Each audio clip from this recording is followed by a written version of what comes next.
Bismillahirrahmanirrahim. Assalamualaikum warahmatullahi wabarakatuh. Innal hamdalah la haula wala quwata illa billah. Yang pertama dan paling utama, marilah kita selalu mengucapkan syukur alhamdulillah kepada Allah Subhanahu wa taala. Karena pada hari ini kita masih diberikan salah satu kenikmatan, yaitu nikmat sehat. Sehingga dengan nikmat sehat itu kita bisa beraktivitas, kita bisa berkarya, dan kita bisa bekerja. Mudah-mudahan yang kita lakukan akan selalu diberikan kemudahan oleh Allah Subhanahu wa taala. Di pagi hari ini saya membolak-balikkan telur, dan saya akan membuat konten yang mana usaha untuk menghindari anak ayam cacat. Kita tahu bahwa rekan-rekan kadang memiliki problema saat menetaskan sebuah telur dan bisa menetas, tetapi hasilnya itu di luar dugaan, bahwa anakan ayam atau anakan yang kita hasilkan dari telur yang kita tetaskan itu ternyata mempunyai kelainan atau cacat. Itu dikarenakan apa? Sebenarnya kalau kita berhati-hati dan mengerjakan dengan benar, maka semua itu bisa terhindari. Cuma kali ini di video ini tidak ada contohnya, yaitu anakan yang cacat atau saat menetas ini, karena hari ini tidak ada yang menetas dan saya membuat video, tetapi judulnya menghindari anak ayam atau anakan bebek saat menetas itu tidak cacat. Yang pertama dulu, pastikan suhu itu benar di dalam temperatur atau dalam ukuran 38 derajat. Karena apa?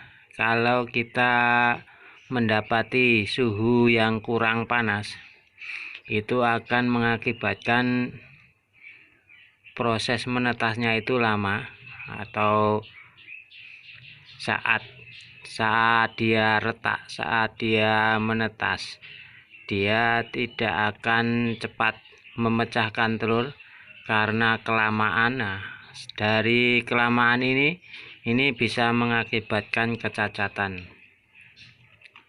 Dan yang kedua, kita harus rajin bolak-balikkan. Seandainya kita mendapatkan anakan ayam kita yang cacat, mungkin kita kurang membalikan. Ini adalah kasusnya. Seandainya tanda-tanda dari kurang pembalikan ini ada pada ayam yang mungkin menetasnya, retaknya itu lama, itu yang pertama. Yang kedua, kondisi keadaan DOD saat kita pegang itu agak lengket. Nah, agak lengket ini sudah terjadi tanda-tanda, yaitu pasti nanti anaknya itu akan cacat karena tidak ratanya panas yang didapati karena kurangnya pembalikan. Oleh karena itu, andai saja ada kejadian seperti itu, maka lebih baik memperbaiki diri dengan cara lebih rutin lagi membolak-balikkan. Mungkin ada dalam sebuah mesin penetas yang otomatis itu sehari 4 kali, ada juga yang 3 kali. Tetapi seandainya kita membutuhkan waktu itu membalikkan 3 kali, itu sudah cukup untuk membuat rata panas yang didapati, dan juga posisi anakan embrio itu sering berpindah, sehingga insya Allah dia terhindar dari cacat. Yang selanjutnya, setelah suhu kurang panas, pembalikannya kurang, yang ketiga adalah saat retak.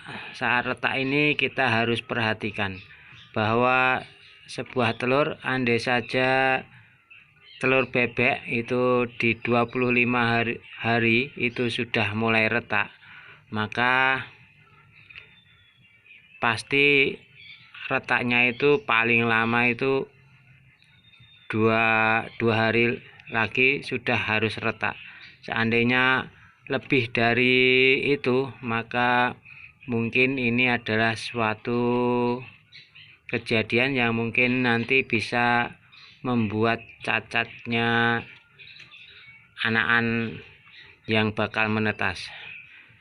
Ataupun seekor ayam yang mungkin kita tahu bahwa di 21 hari itu pasti dia akan menetas, tetapi karena pada hari ke 19 itu sudah retak, maka kalau dia terlalu lama, mungkin sudah 3 hari cuma retak saja tetapi dia masih hidup, nah itu kalau enggak kita tolong itu bisa mengakibatkan kecacatan.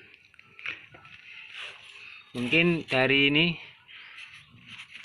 rekan-rekan memiliki pengalaman yang berbeda tentang menangani telur yang mungkin cacat. Selain dari pada yang saya bahas, yaitu pertama, suhu kurang panas, jadi kita harus menghindari suhu yang kurang panas, seharusnya 38 derajat Celcius. Itu yang pertama. Yang kedua adalah faktor pembalikan. Kita harus membalikkan dengan benar dan bisa rata. Itu adalah yang kedua. Yang ketiga, saat retak itu terlalu lama memecahkan telur, mungkin lebih dari 2 hari belum bisa pecah secara mandiri tanpa ada pertolongan, tanpa ada sesar, maka kita harus segera menyesar, atau mungkin kalaupun dilakukan mungkin kejadiannya akan cacat. Itu adalah yang ketiga. Yang keempat adalah faktor dari pada indukan. Mudah-mudahan sedikit info ini memberikan wawasan bagi kita bahwa untuk mencegah suatu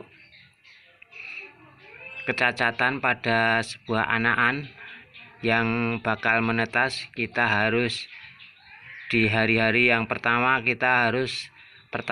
yaitu suhu itu dengan benar, dan kita harus disiplin dan rajin untuk membolak-balikkan telur. Dan yang ketiga adalah saat menetas itu terlalu lama, retaknya itu sudah memberikan tanda, tetapi mandiri untuk memecahkan telur itu terlalu lama, sehingga mengakibatkan kecacatan dalam sebuah anakan yang mau menetas. Dan yang terakhir adalah faktor indukannya. Indukannya mungkin dari keturunan sedarah atau masih dalam artian satu indukan atau segolongan sedarah, sehingga mengakibatkan penurunan kualitas yang mengakibatkan cacat.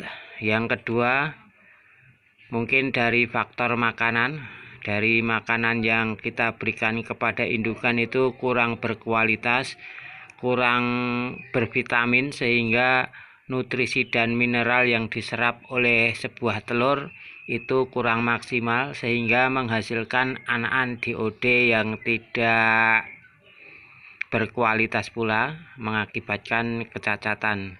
Itu hanyalah salah satu prediksi. Mudah-mudahan andai saja kita bisa menghindarinya, kita bisa mendapatkan anakan yang sehat dan tanpa ada kecacatan. Mudah-mudahan sedikit info ini memberikan wawasan bagi kita. Sebelumnya, kalau ada manfaatnya, tetap dukung channel ini dengan cara like dan subscribe. Mudah-mudahan kita nanti bertemu kembali di video-video selanjutnya. Semoga sukses dalam menetaskan telur, dan wabillahi taufik wal hidayah. Wassalamualaikum warahmatullahi wabarakatuh.